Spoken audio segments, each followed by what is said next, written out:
Madrid 2022-23 La Liga season इस सप्ताह के अंत में स्पेन में नियमों में कुछ सूक्ष्म बदलावों के साथ शुरू होगा और विश्व कप फाइनल के लिए प्री सीजन ब्रेक के प्रभावों पर अनिश्चितता पैदा होगी। रेफरी से कहा गया है कि वे समय बर्बाद करने पर रोक लगाएं और यदि आवश्यक हो तो अतिरिक्त समय जोड़ें और सिद्धांत रूप में उन्हें दंड क्षेत्र में हैंडबॉल की अपनी व्याख्या को भी बदलना चाहिए। केवल दंड के रूप में दिए गए स्पष्ट उल्लंघन के साथ सिन्हुआ की रिपोर्ट के अनुसार पहले 3 दौर के मैचों में गर्म मौसम की संभावना के कारण दोपहर के खेल नहीं होंगे और सीजन की शुरुआत हो जाएगी, क्योंकि स्पेन में रिकॉर्ड पर सबसे गर्म गर्मी के बाद तापमान कम होता दिख रहा है। कुछ अनिश्चितता भी है कि कौन से खिलाड़ी शुरुआती सप्ताहांत में खेल पाएंगे। कई क्लबों उनमें से FC बार्सिलोना ला लीगा के कठिन वित्तीय निष्पक्ष खेल नियमों को पूरा करने और अपने नए हस्ताक्षरों के शिलालेख को पूरा करने के लिए संघर्ष कर रहे हैं। सीजन का पहला गेम ओसासुना के एल सदर स्टेडियम में है, जहां पैम्प्लोना का हमेशा ठोस पहनावा सेविला से होता है। यह देखना दिलचस्प होगा कि रियल मैड्रिड के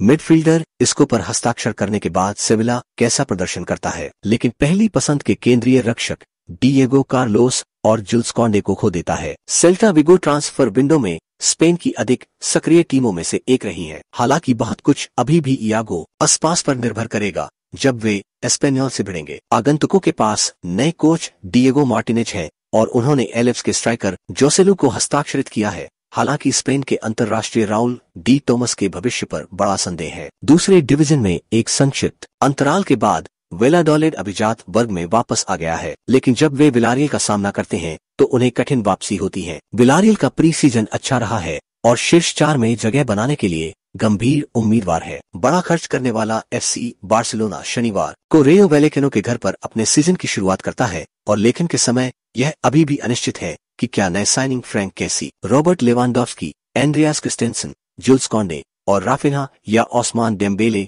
और सर्गी रोबर्टो सक्षम होंगे। वित्तीय प्रतिबंधों के कारण खेलने के लिए यह सुनिश्चित करने के लिए कि 7 में से कम कुछ उपलब्ध है, क्लब को सप्ताहांत तक एक और आर्थिक लीवर यानी अधिक संपत्ति बेचना को सक्रिय करने की उम्मीद है। रियल मैड्रिड ने नई पदोन्नत अल्मेरिया के लिए अपने खिताब की रक्षा की शुरुआत की और जैसा कि उन्होंने बुधवार को यूरोपीय सुपर कप में आइंट्राचेट फ्रैंकफर्ट में जीत हासिल की, यह कार्लो एंसेलोटी के पुरुषों के लिए हमेशा की तरह व्यवसाय लगता है। हालांकि एंसेलोटी ने सप्ताहांत के लिए कुछ बदलावों की घोषणा की है। रविवार के अन्य मैचों में रियल सोसिदाद, जिनके हमले में कई बदलाव है और अभी भी चोटिल मिकेल ओयारजाबल के बिना है, कैडिज का दौरा करते हैं, जिन्होंने पिछले सीजन में सीजन के आखिरी दिन निर्वासन से परहेज किया था। गेनारो गट्टुसो वालेंसिया कोच के रूप में अपनी शुरुआत करते हैं और उम्मीद करेंगे कि निको गोंजालेज नए पदोन्नत गिरोना की यात्रा के लिए उपलब्ध होंगे। गोंकालो गेडेस को भेड़ियों से हारने के बाद सोमवार को भी 3 गेम है, जो स्पेन में सार्वजनिक अवकाश है। अर्नेस्टो वालवर्डे ने अपने तीसरे कार्यकाल की शुरुआत